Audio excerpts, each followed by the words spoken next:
नमस्कार, स्वागत है आप सभी लोग का संदेश करियर पॉइंट के ऑनलाइन क्लास में। तो हम लोग क्लास स्टार्ट करते हैं और आज की क्लास में हम लोग लेकर आए हैं नेपाल ने जो हाल ही में 100 रुपये के नोट पर भारतीय क्षेत्र लिम्पू दरिया, काला पानी और लिपुलेख को दर्शाया है। तो इसी से संबंधित हम सेशन लेकर आए हैं। तो चलिए हम लोग पूरा मामला आज देखते हैं, क्या है पूरा मामला, और ऐतिहासिक पृष्ठभूमि भी देखेंगे इसकी कि कैसे ये सुगौली की संधि हुई थी और उसमें जो निर्धारण किया गया था सुगौली की संधि के द्वारा कि शारदा नदी या महाकाली नदी कैसे है जो निर्धारण करेगी भारत और नेपाल की सीमा को। तो हम सभी पक्षों को ध्यान में रखते हुए ये पूरा सेशन ले आए हैं। चलिए स्टार्ट करते हैं क्लास को हम लोग। तो जैसा कि न्यूज में आया, और उससे पहले अगर हम लोग देखें तो न्यूज सुनने जानने से पहले हम लोग देख लेते हैं एक बार जो नेपाल ने जो जारी किया है नक्शा, उसी के बारे में कि जो 100 रुपये का नोट जारी किया है, पहले उसको देख लेते हैं कि आखिर कहाँ उसने इसे शो किया है। अजीब विडंबना है कि नक्शे को शो कराया है नेपाल ने। तो आप देख सकते हैं कि इसके जस्ट यहाँ पर पीछे आप देख सकते हैं कि इस तरह से नेपाल का आपको नक्शा दिखाई दे रहा होगा। ये इतना अंदर इसे बनाया गया है कि ये सामने से दिखता भी नहीं, तो इसीलिए हम इसको लेकर आए हैं कि आप देख सकते हैं कि इस तरह से नेपाल का ये नक्शा है।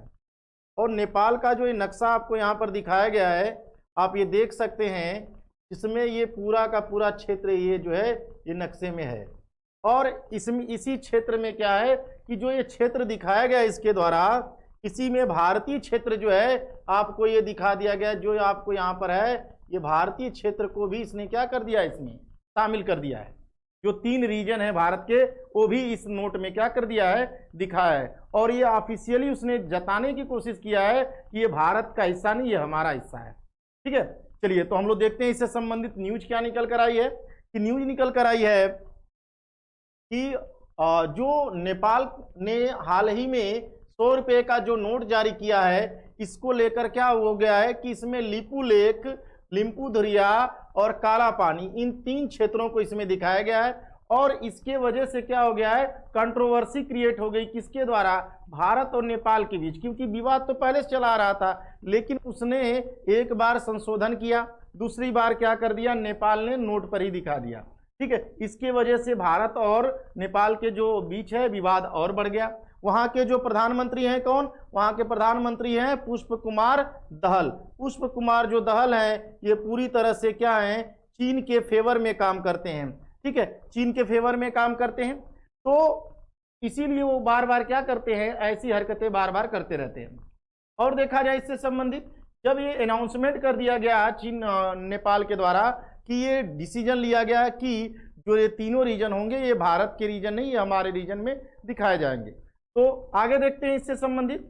तो भारत सरकार के द्वारा भी इसके ऊपर कार्रवाई की गई और कहा गया कि यह तो एक तरफा कार्रवाई है और इससे क्या होगा, कोई भी इस क्षेत्र है सिर्फ एक तरफा कार्रवाई करने से यह क्षेत्र नेपाल का नहीं हो जाएगा। जैसा कि हम जानते हैं क्या 18 जून 2020 को भी नेपाल ने क्या किया था, एक संवैधानिक संशोधन किया। और संवैधानिक संशोधन के माध्यम से जो 3 क्षेत्र थे, लिपुलेख, काला पानी और लिम्पू दरिया, इनको क्या कर दिया, शामिल करने के लिए अपने राजनीतिक मानचित्र में संशोधन कर दिया। और राजनीतिक मानचित्र में संशोधन कब किया, जब हमारे यहाँ से आर्टिकल 370 जब है हटता है तो एक नया नक्शा भारत सरकार के द्वारा जारी किया जाता है। उसके बाद ये क्या करता है, 2020 में एक नया नक्शा ये भी जारी करता है। और इसमें क्या करता है कि ये अपने क्षेत्रों को दिखाता है।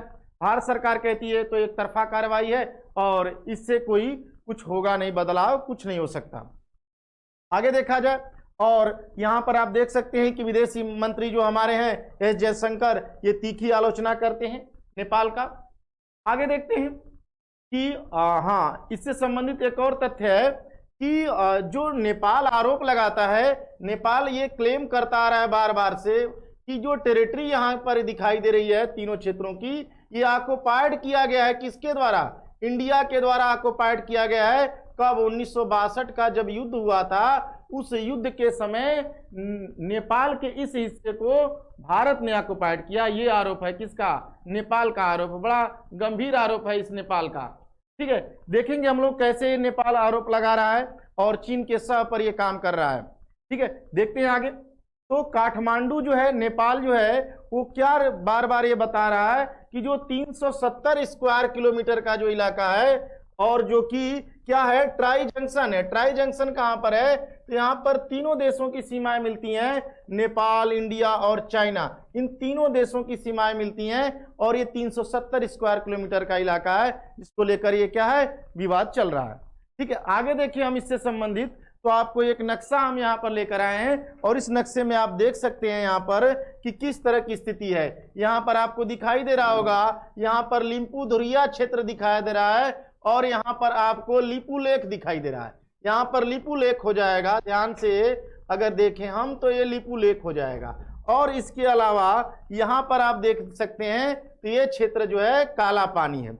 अब ये 3 रीजन में क्या किया गया है कि यही डिस्प्यूटेड एरिया है, यही डिस्प्यूटेड एरिया है और इधर क्या है, चाइना है। तो एक तरफ चीन हो जाएगा, ठीक है, एक तरफ नेपाल हो गया और एक तरफ क्या हो गया, इंडिया हो गया। तो ये ट्राई जंक्शन है और इसी को लेकर क्या है, ये विवाद चल रहा है। हम आगे देखेंगे पूरा माजरा है क्या है, ठीक है, आगे पूरा हम लोग समझेंगे। तो देखते हैं इसे दोबारा, इस नक्शे पर आप देख सकते हैं यहाँ पर भी आपको ये ट्राई जंक्शन का इलाका है, लिपू लेक है। इस लिपू लेक से हम जाते कहाँ हैं, ये लिपू लेक दर्रा है यहाँ पर।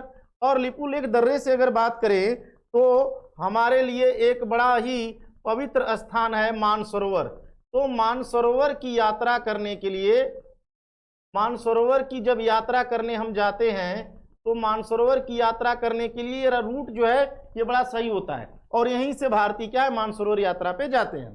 ठीक है, तो इसी के लिए यहाँ पर रोड वगैरह भी बना दिया गया है, जिसका भी विरोध चाइना, नेपाल ने किया। तो ये हो जाएगा क्षेत्र। आगे देखा जाए यहाँ पर इसी क्षेत्र को पुनः आपको दिखाया गया है कि काला पानी, लिपू लेक और लिम्पुधुरिया, ये 3 रीजन को इस इलाके में भी डिस्प्यूटेड इलाका है, इसकी बात किया गया है। अगर बात करें तो ये बताया जाता है कि दारचूला जिला है। दारचूला किसका है, नेपाल का दारचूला जिला का हिस्सा बताता है। और ये उत्तराखंड का क्या है, तो पिथौरागढ़, पिथौरागढ़ जिले का क्या है, यह हिस्सा है, ये बताया जाता है। ठीक है, आगे देखेंगे फिर नक्शे पर हम लोग इसे, आप यहां पर भी देख सकते हैं ये 3 इलाके हैं। और बात किया गया है कि 1816 की जो सुगौली की संधि हुई थी उसके आधार पर ये पूरी दिखाया गया है नक्शा। ठीक है, और ये काला पानी का जो क्षेत्र है 2 नवंबर को दूसरा जो नक्शा जारी किया गया उसमें ये सारी चीजें दिखाई गई है। अब आते हैं हम लोग इस क्षेत्र के प्रमुख कहानी यानी मुद्दे पर कि आखिर ऐसा हो क्यों रहा है, ये जो तीनों इलाके हैं ऐसा क्यों हो रहा है, यहाँ पर ये विवाद दिखाया जा रहा है और बार बार इसकी बात की जाती है। तो चलिए हम लोग देखते हैं इससे संबंधित।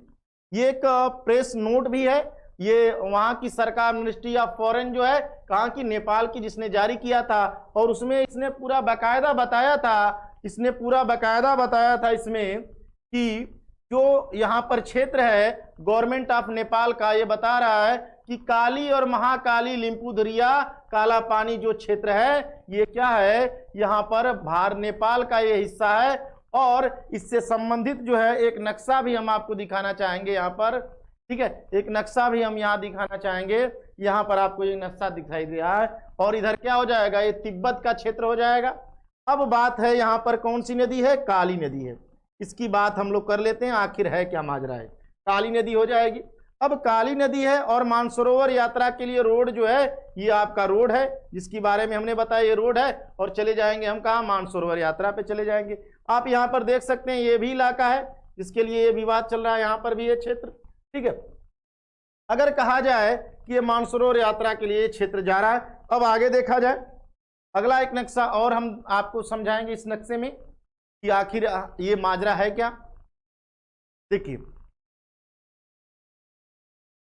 यहां पर आते हैं, इस नक्शे में हम पूरी अच्छे से समझ सकते हैं।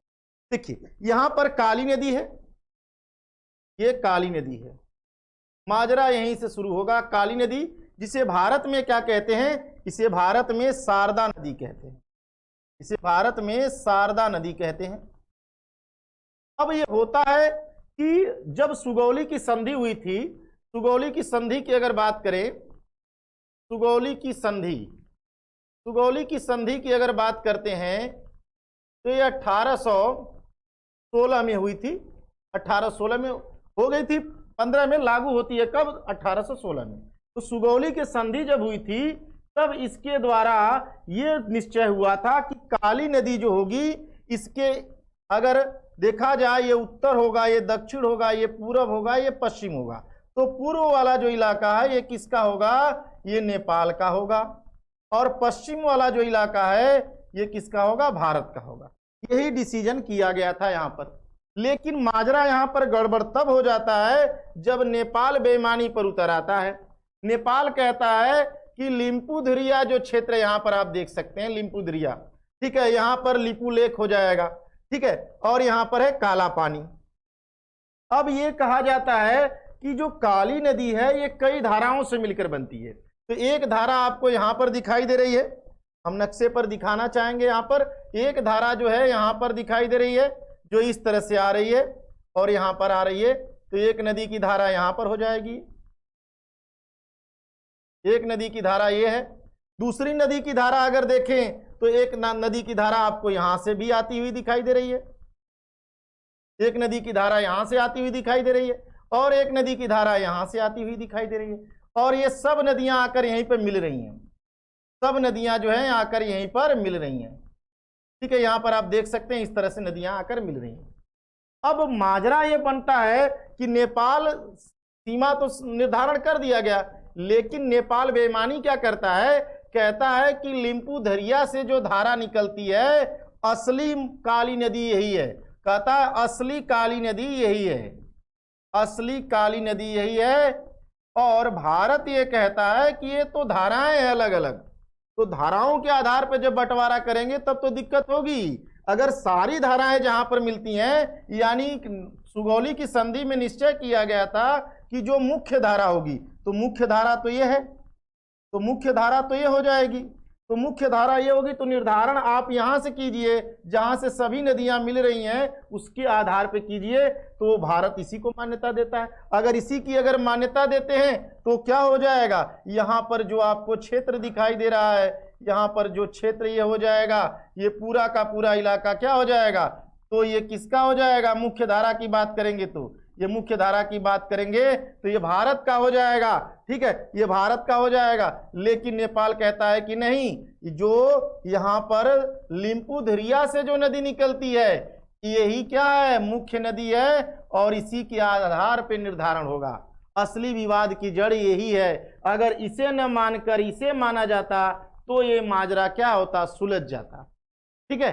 असली जड़ की कहानी यही है। तो हम लोग देखेंगे इसमें संबंधित, आखिर यही बात आपको इस स्लाइड में भी बताई गई है कि नेपाल के विदेश मंत्रालय ने, जो आप यहाँ पर आप देख सकते हैं, जो ये पत्र है मिनिस्ट्री ऑफ नेपाल की, इसमें क्या बताया गया है? इसमें यही दिखाया गया है कि महाकाली नदी, यहाँ पर आप देख सकते हैं कि महाकाली नदी के पूरब में, महाकाली नदी के पूरब में पड़ने वाला सारा नेपाल का हिस्सा है। इसमें न सिर्फ लिपू लेक है, काला पानी है और लिम्पुधुरिया भी शामिल है। सुगौली की संधि में ये भी कहा गया था कि महाकाली नदी के पश्चिम वाले हिस्से पर किसका है? नेपाल का अधिकार नहीं होगा, यानी महाकाली नदी के पश्चिम वाला हिस्सा भारत के अधिकार में होगा। लेकिन इस विवाद की वजह क्या है? महाकाली नदी, जिसे भारत में शारदा नदी कहते हैं, दरअसल महाकाली नदी है जो कई अलग अलग धाराओं में क्या है? बटी हुई है, अलग अलग धाराओं में बटी हुई है। तो ये है पूरी कहानी की जड़, ठीक है। तो ये तो माजरा था, यहाँ पर आप देख सकते हैं इस नक्शे में भी दिखाया गया, ठीक है। अब नेपाल दावा करता है कि मुख्य धारा जो है वो कहां से गुजरती है? लिम्पुधुरिया से गुजरती है, और इसीलिए उद्गम स्थल माना जाए। क्योंकि लिम्पुधुरिया है इसीलिए लिम्पुधुरिया लिपू लेक तब नेपाल का हो जाएगा। जबकि भारत कहता है कि महानदी की सभी धाराएं जहां पर आकर मिलती हैं वो जगह का नाम क्या है? काला पानी गांव है, वहां से माना जाए तो बाकी चीजें क्या है? सुगौली की संधि लागू होती है। तो आखिर ये सुगौली की संधि थी क्या? सुगौली की संधि आखिर क्या थी? तो इस पर भी बात करते हैं हम लोग। सुगौली की संधि की अगर बात करें उससे पहले थोड़ा सा एक और चीज देख लें कि जो ये इलाका है नेपाल का कौन सा जिला पड़ता है? यहाँ पर नेपाल का जिला पड़ता है कौन सा? तो यहाँ पर दार्चुला जिला है, जिसका हिस्सा कौन सा है? ये विवादित क्षेत्र बता रहा है, काला पानी लिम्पुधुरिया। और ये वाला जो किसका है? तो ये किसका इलाका है? उत्तराखंड का कौन सा है? पिथौरागढ़ जिला पड़ता है। तो ये आप जानकारी में रखेंगे। आगे बढ़ते हैं, दूसरा पॉइंट देखते हैं, आखिर सुगौली की संधि क्या थी?